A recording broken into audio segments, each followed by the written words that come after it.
अस्सलाम वालेकुम my dear student. हमारे आज के उर्दू मज़मून का उन्वान है सनत व तिजारत। दुनिया में किसी भी मुल्क की तरक्की का दारोमदार इसकी सनत व तिजारत पर होता है। सनत और तिजारत किसी भी मुल्क की मईशत की रीढ़ की हड्डी समझी जाती हैं। वो मुल्क जो सनती तौर पर मजबूत होते हैं, इनकी मईशत भी ताकतवर होती है। सनत क्या है? सनत से मुराद वो अमल है जिसमें खाम माल को इस्तेमाल के काबिल चीज़ों में बदला जाता है, जैसे कपास से कपड़ा बनाना, लोहे से मशीनें तैयार करना या गंदम से आटा बनाना। सनतें दो तरह की होती हैं।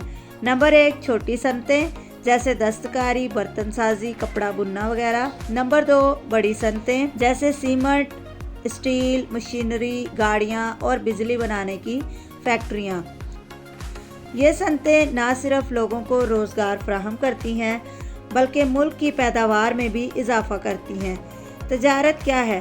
तिजारत का मतलब है माल की ख़रीदो फ़रोख्त, यानी एक जगह से चीज़ खरीद कर दूसरी जगह बेचना। तिजारत दाखिली भी हो सकती है, मुल्क के अंदर, और ख़ारजी भी, दूसरे ममालिक के साथ। तिजारत के ज़रिए मुल्क को ज़र मुबादला हासिल होता है, जिससे तरक्की के नए रास्ते खुलते हैं। सनत व तिजारत की अहमियत। सनत व तिजारत किसी भी मुल्क के लिए रीढ़ की हड्डी की हैसियत रखती है।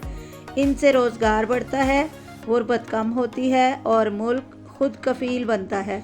जो कौमें सनती तौर पर मजबूत होती हैं, वो दूसरों पर इन्हसार नहीं करती। पाकिस्तान में भी सनत व तिजारत की बड़ी अहमियत है। हमारे मुल्क में टेक्सटाइल, खाद, चमड़े और खेलों की अशिया की सनतें दुनिया भर में मशहूर हैं। सियालकोट, फैसलाबाद और कराची जैसे शहर सनती मराकज़ समझे जाते हैं। इस्लाम और तिजारत। इस्लाम ने तिजारत को एक जायज़ और बाबरकत पेशा करार दिया है। खुद नबी करीम सल्लल्लाहु अलैहि वसल्लम ने भी तिजारत की। इस्लाम में ईमानदारी और दयानतदारी के साथ तिजारत करने की बड़ी फजीलत बयान की गई है। एक हदीस में नबी करीम सल्लल्लाहु अलैहि वसल्लम ने फरमाया, सच्चा और ईमानदार ताजर क़यामत के दिन नबियों, सिद्दीक़ों और शहीदों के साथ होगा। यह हदीस हमें बताती है कि तिजारत सिर्फ दौलत कमाने का ज़रिया नहीं, बल्कि नेकी और ईमानदारी का इम्तिहान भी है। सनत व तिजारत की तरक्की के लिए इक़दामात।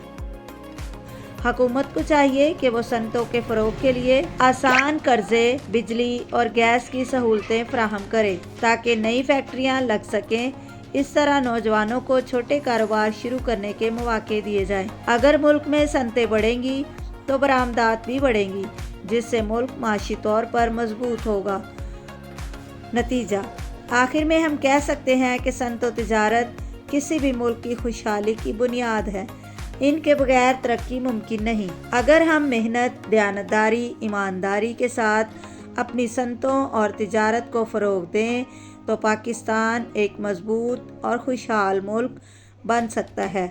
वीडियो पसंद आए तो वीडियो को लाइक करें और मज़ीद ऐसी वीडियोस के लिए मेरे चैनल को सब्सक्राइब कर लें। मिलते हैं अगली वीडियो में, तब तक के लिए अल्लाह हाफ़िज़।